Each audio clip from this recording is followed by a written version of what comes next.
Hello students. तो आज इस क्लास में मैं specially Ashoka the great king के बारे में आज आप लोगों के सामने डिस्कस करूंगी, जो कि बहुत इम्पॉर्टेंट है ये टॉपिक। एंड कुछ इम्पॉर्टेंट पॉइंट्स आज मैं इस वीडियो में डालूंगी, तो वीडियो को फर्स्ट से लास्ट तक देखिएगा। जो भी इम्पॉर्टेंट पॉइंट आज डिस्कस करूंगी वो सभी कम्पिटिटिव एग्जाम्स के लिए बहुत इम्पॉर्टेंट है MCQs के हिसाब से, ठीक है। तो वीडियो को फर्स्ट से लास्ट तक देखिएगा। तो चलिए स्टार्ट करते हैं। About Ashoka the great 273 to 232 BC before Christ. Okay, so students, first the point is the most important event of Ashoka's reign was his victorious war with Kaling war, and this is one of the major event in Indian history. In 261 BC, after the war, he annexed Kaling to the Mauryan Empire. Okay, so that is the main important point about the king Ashoka. So another most important effect of the Kaling war was that Ashoka embraced Buddhism. ठीक है, वो Ashoka the king वो he was also be embraced Buddhism, Buddhist धर्म को अपनाया था, and under the influence of Buddhist monk Upagupta. Okay, so in other words, Verighosha was replaced by Dhamma Ghosha. Verighosha means word drums. Verighosha का meaning क्या है? Special actual meaning of this word is word drums.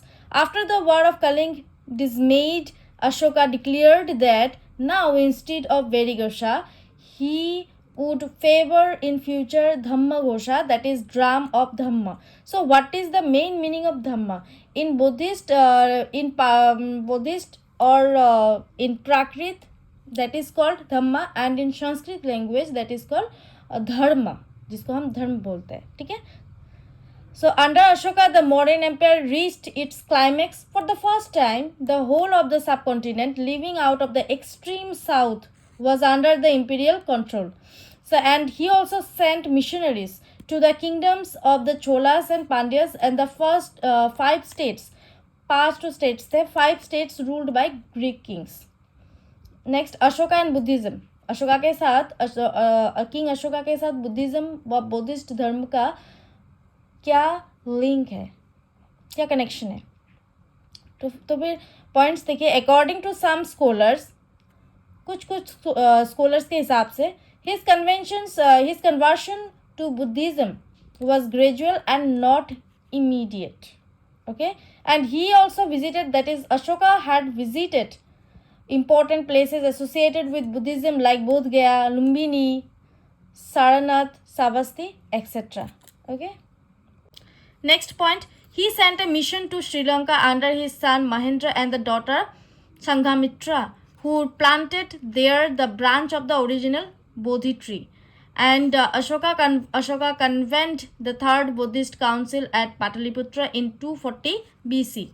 Rumindi pillar inscriptions, that is Lumbini pillar edict in Nepal, is known as the Rumindi pillar inscription, that is called Rumindi pillar inscriptions, and it mentions Ashoka's visit to Lumbini and exemptions to Lumbini from tax.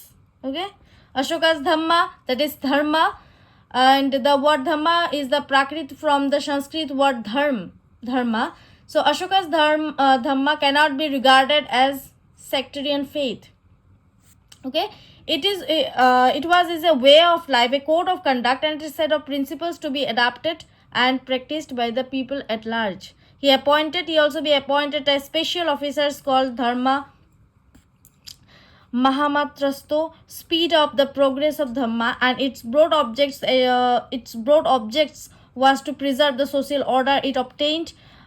It's ordained that people should obey their parents, pay respect to the Brahmanas and Buddhist monks, and show mercy to slaves and servants.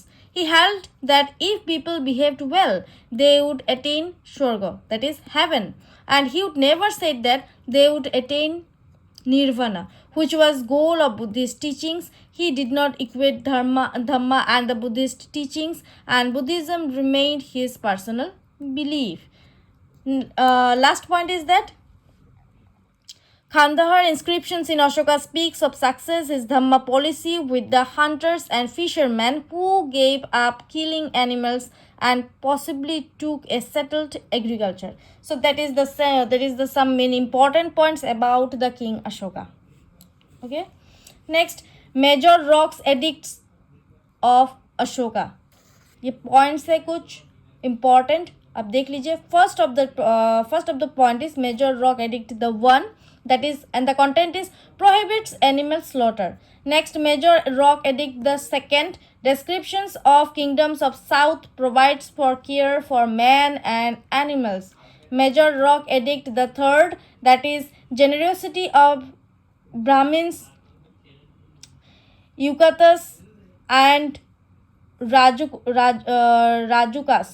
go to all areas of kingdom every 5 years and spread the Dhamma policy of Ashoka. Next, major rock edict the 4, Dhammagosha is ideal to the mankind. Major rock edict the 5, that is concerns about the policy towards the slaves, appointment of Dhammahamatras. And major rock edict the 6, that is called about, and the content is king's desire to get informed about the conditions of the people constantly.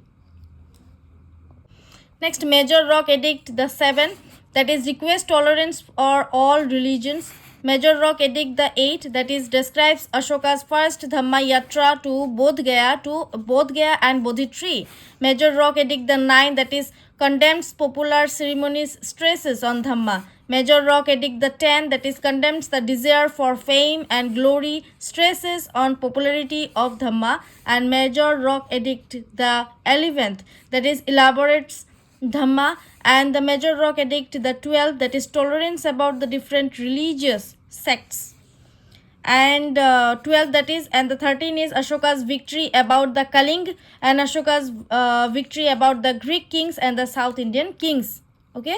And the last one, major rock edict the 14th, that is ever graving the inscriptions of different parts of country. So that is the most important points about Ashoka the Great. तो students ये थे कुछ important points about Ashoka.